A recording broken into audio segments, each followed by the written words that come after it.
Eh bien les amis, en ce moment même où nous vous présentons cette vidéo, une rencontre très historique est en cours du côté de l'Europe.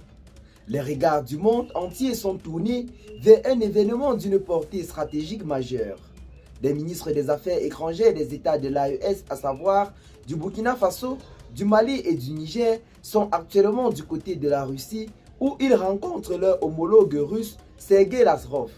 Une rencontre qui marque un tournant décisif dans les relations diplomatiques et militaires entre l'AES et la Russie. Depuis leur retrait progressif de la CEDEAO et leur volonté affirmée de rompre avec l'influence occidentale, les États de l'AES cherchent à renforcer leur souveraineté et à nouer de nouveaux partenariats stratégiques. La Russie, en quête d'un ancrage plus fort sur le continent africain, se positionne alors comme un allié de poids prêt à offrir son soutien concret dans la lutte contre les groupes armés qui déstabilisent généralement la sous-région. Ce jeudi, Sergei Lavrov a confirmé une annonce de taille. Il s'agit de l'envoi imminent d'un impressionnant arsenal militaire aux États de l'AES. Une livraison qui devrait arriver dans les tout prochains jours. Si les détails précis de l'arsenal n'ont pas encore été rendus publics, on parle déjà d'équipements très lourds, des systèmes de défense, de véhicules blindés, de matériel de surveillance de haute technologie. Le Sahel est depuis plusieurs années le théâtre de violences continues, avec la montée en puissance des groupes djihadistes affiliés à Al-Qaïda et à l'État islamique. Le soutien russe vient répondre à une urgence sécuritaire et à un besoin pressant d'autonomisation militaire. Pour les dirigeants de l'AES, il s'agit aussi d'un acte fort symbolisant une coopération sud-sud nouvelle affranchie des tutelles traditionnelles. C'est là en quelque sorte une nouvelle très historique en ce jour pour les pays de l'AES.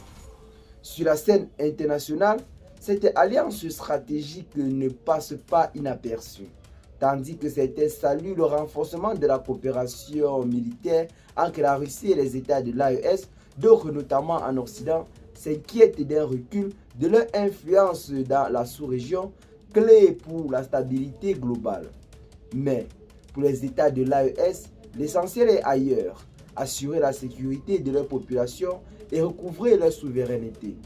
Ce partenariat militaire avec la Russie pourrait-il changer la donne du côté du Sahel? L'arrivée de cet arsenal va-t-elle accélérer la reconquête des territoires sous l'influence de l'ennemi? Seul l'avenir nous le dira. Ce qui est sûr, c'est que l'Afrique est en train d'écrire une nouvelle page de son histoire. Eh bien les amis, je pense que ce pas que nous allons nous séparer. Ce qu'il faut retenir dans cette vidéo, c'est que la rencontre entre les ministres des États de l'AES du côté de la Russie a été véritablement fructueuse pour les États et les populations de l'AES. Ceux-ci, dans les jours prochains, vont en quelque sorte voir arriver dans leur pays de l'arsenal militaire de très haute envergure, ce qui permettra de lutter efficacement contre ces groupes armés qui sévissent dans la sous-région. En plus de ceci, plusieurs autres partenariats ont également été conclus, notamment sur le plan énergétique ainsi que sur le plan des infrastructures, des routes, des centrales nucléaires et énergétiques seront construites dans les prochains jours, voire dans les prochains mois, dans cette sous-région ouest africaine. Et bien les amis, qu'est-ce que vous en pensez? Partagez massivement la vidéo à vos amis si vous l'avez notamment trouvé intéressante. Abonnez-vous à la chaîne si ce n'est pas encore fait.